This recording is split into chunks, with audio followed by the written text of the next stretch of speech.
Nomor kalih nggih punika kula mboten badhe panjang lebar nggih.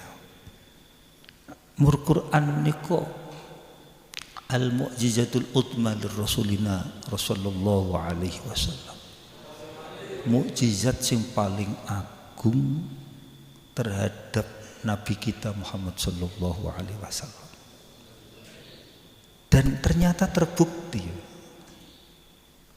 bahwa Quran menjadi mukjizat teragung.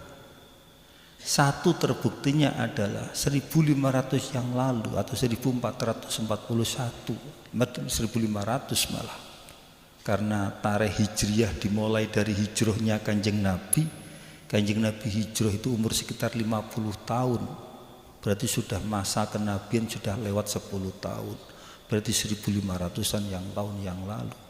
Tantangan tentang pembuatan Al-Quran, qul fa'tu bi suratin min mislihi wad'u syuhada'akum min dunillahi in kuntum shadiqin, sampai hari ini tidak satu pun bisa mendatangkan satu surat yang minimal 3 ayat untuk menandingi Al-Quranul Karim. Sampai di ini tantangan itu masih terbuka.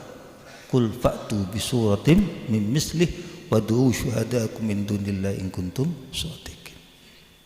Ayo datangkan satu surat seperti Al-Quran. Kenapa surat dalam Al-Quran itu minimal 3? Napa sirine kok 3 surat itu? Karena tidak ada satu ayat di dalam Al-Quran yang terputus dari atasnya dan terputus dari bawahnya. Tidak boleh. Ayat Al-Quran menyendiri, tidak ada hubungannya korelasi antara atas dan bawahnya. Mulane nek jenengan belajar tafsir lebih dekat akan ada al-munasabah bainas suwar, bahkan al-munasabah baina ayatil Quran. Hubungan antara surat dan surat, antara kenapa Al-Baqarah hubungannya apa dengan Al-Fatihah. Kemudian setelah Al-Fatihah, mari Fatihah Baqarah, kenapa Ali Imran, kenapa An-Nisa. Semuanya ada munasabah kalau kita mau belajar. Tidak hanya sekedar membaca. Bahkan munasabah baina ayatil Quran, yaitu hubungan antara ayat satu dengan ayat Al-Quran, itu harus ada, tidak boleh terputus. Maka sirri, rahasia kenapa surat Al-Quran itu minimal 3, karena tidak boleh satu ayat menyendiri, harus ada hubungan dengan atas dan bawahnya. Inilah niku.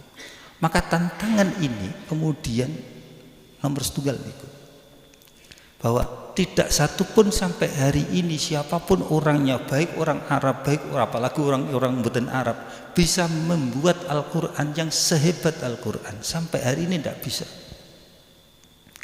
Maka Al-Quran bukan saged diterjemahno kaya kitab lain. Maka haram menerjemahkan Al-Quran tok, wis keputusan ulama.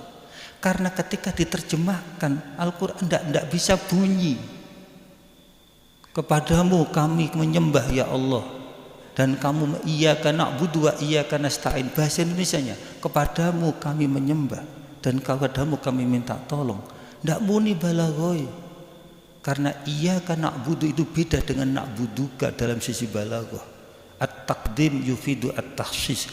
Di mana ini hanya dimiliki oleh bahasa Arab dan lain sebagainya dan lain sebagainya.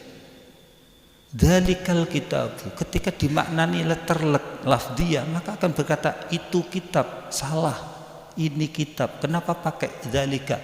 Itu balaghah. Loh, balik kabeh. La raiba fihi, kenapa Allah ngambil takbir la raiba fihi? Misalkan nek dikonceki suwi sampean mondok ndak boyong-boyong.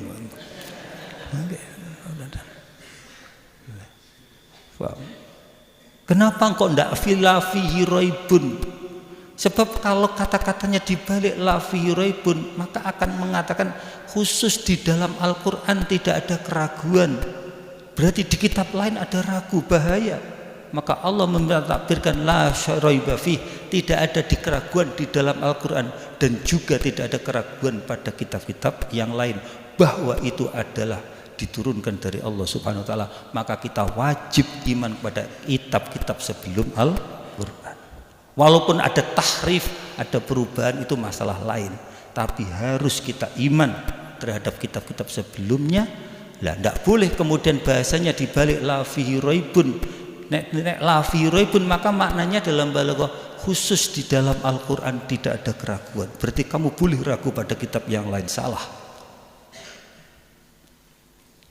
Dan ini kalau diterjemah noto bahaya, maka akan menjadi kitab seperti Injil yang kemudian ono Injil Jawa, ono Injil Batak, ono Injil Itali, ono Injil Latin.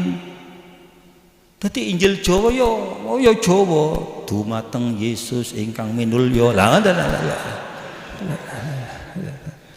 dan sebagainya. Batak punya Injil sendiri, Jawa punya Injil sendiri. Jawa pun beda antara Injilnya Jawa Wetan dan Jogja. Maka Anda akan bisa membedakan bagaimana ibadahnya orang GG Jawi, apa dia Jawi Wetan ya, namanya gereja Jawi Wetan dengan orang Jogja. Nah, Jogja mungkin ono nuwun sewune barang. Bismillahirrahmanirrahim. Ini tidak boleh kata. Maka Allah sudah mensiratkan dalam Al-Quran menjelaskan inna nahnu nazzalna dzikra wa inna lahu lahafidun.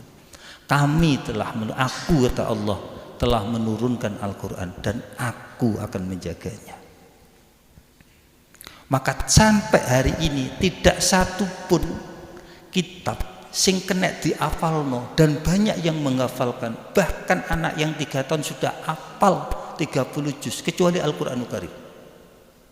Banyak anak 3 tahun sudah hafal 30 juz. Nek sampean kan umur saat ini 30 juz, 30 durung karo hafal. 30 juz sudah hafal mereka. Karena mulai bayi disetelno Quran, lesannya terus.